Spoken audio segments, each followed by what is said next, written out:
From a man who won an incredible amount of money on the lottery to people selling their small ideas to massive companies, we take a look at 10 overnight millionaires. Number 10. Pierre Le Guenec. For Pierre Le Guenec, a retired French electrician, it was who he worked for that made him an instant mega millionaire. According to recent media reports, while Le Guenec was employed by Pablo Picasso in the early 1970s, the artist gave him 271 previously unknown pieces over the course of his employment. Although there is some controversy over these works, a collection of drawings, lithographs, cubist collages, and notebooks is valued at an estimated £50 million. Number 9. Jack Whitaker. Jack Whitaker of West Virginia was already a millionaire from his construction business when he won a $314 million Powerball jackpot in 2002. At that time, the largest undivided jackpot in history. He said he planned to give much of his winnings to charity and avoid changing his life. He did give it to charity, but instead of remaining unchanged, he completely disintegrated before the public. He got arrested for drunken driving and was sued for assault. And he lost millions to casinos, lawsuits, robberies, and strip clubs. Number 8. Kevin Lewis.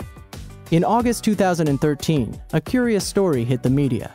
A Cincinnati casino ended up giving away not one, but $2 million grand prizes when it initially awarded a giant check to someone with the same name as the intended winner. The wrong Kevin Lewis, the one who hadn't won but got up to keep the prize anyway, seemed like the luckiest man alive at the moment. Less than a year later, however, his luck had run out. He ended up before a judge on drug charges. He told the court he spent the money paying other people's bills. He got 2 years probation. Number 7. Sandy Steen.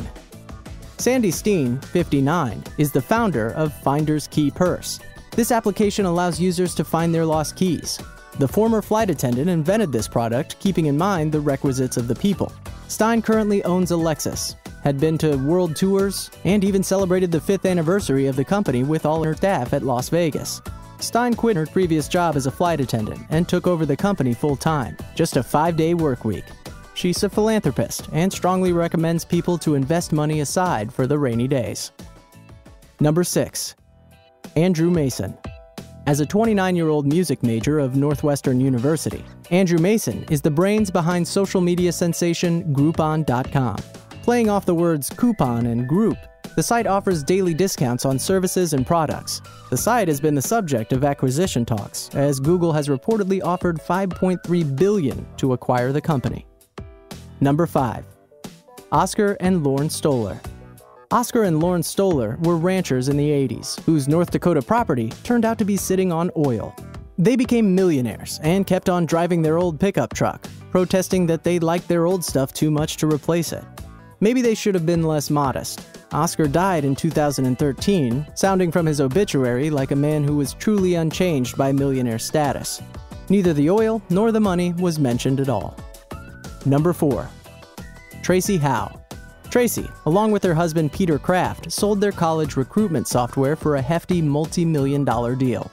Howe had been actively engaged with GoalQuest, and 8 years later, she sold the company.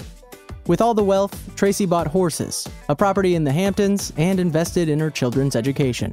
She currently runs a social philanthropy network known as Sequential. Howe advises people to be patient, especially when they have too much, and alternatively, too little. Number 3. Marv Doniger.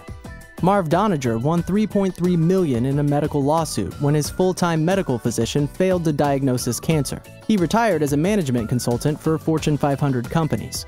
Upon receiving the lawsuit money, Doniger bought 2 poodles and a car. He did not invest on dumb items of no use.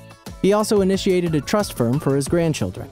Doniger believed that with the sudden influx of a large chunk of money, one is left with either one of 2 choices: to satisfy the short-term hunger, or to plan, execute, and invest for long-term goals. He emphasized on the importance of financial security for the unpredictable crisis through proper planning and management. Number 2. Jonathan Duhamel. Though his longtime dream was to be an all-star hockey player in the NHL, Montreal resident Jonathan Duhamel sought to try his luck and made his destiny of making millions playing poker. On November 8, 2010, the 23-year-old Duhamel won $9 million in prize money for winning the World Series of Poker in Las Vegas. On top of winning poker's biggest tournament, he's the first Canadian ever to grab the title. Number 1.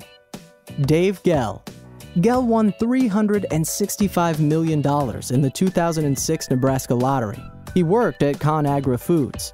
After the wealth acquisition, Gell lived almost the same life he was living prior to his lottery winning. Let alone a car and a snowblower, he stayed in the same house, worked the same job, though quitting it after some time, and helped neighbors during winters. Gell stated that with the money in one's pocket, it does become irresistible and tempting to spend it all. However, one must exercise caution.